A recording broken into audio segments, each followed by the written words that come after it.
অবৈধ জাল ব্যবহার করে ইলিশ সহ ছোট বড় মাছের পোনা নিধনের মহাযজ্ঞ চলছে বরগুনার বঙ্গোপসাগর উপকূলে। স্থানীয়দের অভিযোগ, প্রশাসনকে ম্যানেজ করে প্রকাশ্যেই চলছে এমন অপকর্ম। জনবল সংকটের কারণে ব্যর্থ হচ্ছেন বলে দাবি মৎস্য কর্মকর্তার। নগদ পেমেন্টে 500 টাকা পর্যন্ত ক্যাশব্যাক আর লেনদেনে প্রতিদিন ডিপ ফ্রিজ এবং ঘন্টায় ঘন্টায় এসি টিভি সহ দারুণ সব গিফট।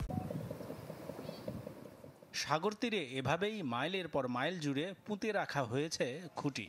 এসব খুঁটিতেই নিষিদ্ধ ফাঁস জাল লাগিয়ে চালানো হয় মৎস্য নিধন। এই চিত্র বরগুনার পাথরঘাটা উপজেলার বঙ্গোপসাগর তীরবর্তী পদ্মা এলাকার।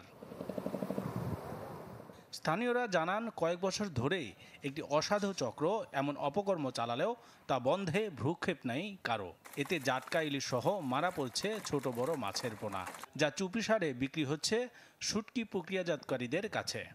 এখন আমাদের তো পেটে ক্ষুদাবি দেয়, এই কাজটা করি, কিন্তু আমরা এটি করি কিন্তু না বুঝিয়া। আমি যে কোস্টগার্ডের অফিস দিয়ে এলাম, আমি কিছু খাইলাম, কোস্টগার্ডের কিছু হইলি, এবার দালাল বহু আছে। লক্ষ লক্ষ ইলিশের বাচ্চা সহ বিভিন্ন প্রজাতির মাছ নিধন হচ্ছে।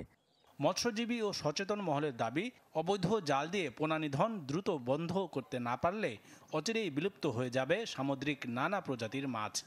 এই অবস্থা যদি আরো চলতে থাকে সামনের দিনগুলোতে, তাহলে দেখা যাবে যে একসময় আমাদের যে বর্তমান যে আমরা বলতেছি যে সামুদ্রিক মাছের প্রাচুর্যতা বৃদ্ধি পাচ্ছে, এই জিনিসটা ব্যাপকভাবে ব্যাহত হবে। একটা পোনা ধরতে যাইয়া 100টা পোনা নষ্ট হয়, অবশ্যই এটা বন্ধ করা উচিত। জেলা মৎস্য কর্মকর্তার অজুহাত, বিস্তৃত জলসীমা আর জনবল সংকটের কারণে পদক্ষেপ নিতে ব্যর্থ হচ্ছেন তারা। আমাদের বরগুনা জেলাতে নদী আছে 400 কিলোমিটারের মতো, এছাড়া ছোট ছোট খাল বিল অসংখ্য পরিমাণে আছে। তো আমাদের যে এক্সিস্টিং ম্যান পাওয়ার আছে এখানে, এইটা দিয়ে এই এলাকা 24টা ঘন্টা সার্ভিলেন্স রাখা সম্ভব না। পাথরঘাটার পদ্মা এলাকা ছাড়াও জেলার পায়রা, বিষখালী, বলেশ্বর নদীর অন্তত 100 কিলোমিটার জুড়ে চলছে ছোট ফাঁসের অবৈধ জাল দিয়ে মাছ নিধন। Desk report, channel 24।